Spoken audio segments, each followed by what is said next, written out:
హిమాచల్ ప్రదేశ్ ను వర్షం వణికిస్తోంది. సిమ్లా జిల్లా రాంపూర్లో ఆకస్మిక వరదలకు 19 మంది గల్లంతయ్యారు. ఒక్కసారిగా కురిసిన భారీ వర్షానికి ఆకస్మికంగా వరద పోటెత్తడంతో 19 మంది కొట్టుకుపోయారు.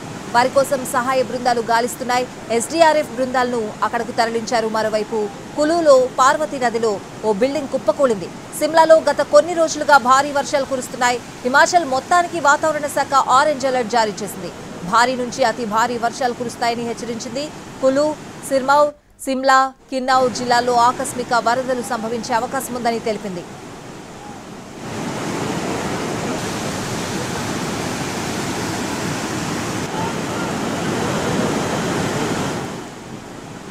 హిమాచల్ ప్రదేశ్ ను వర్షం వణికిస్తోంది. సిమ్లా జిల్లా రాంపూర్లో ఆకస్మిక వరదలకు 19 మంది గల్లంతయ్యారు. ఒక్కసారిగా కురిసిన భారీ వర్షానికి ఆకస్మికంగా వరద పోటెత్తడంతో 19 మంది కొట్టుకుపోయారు.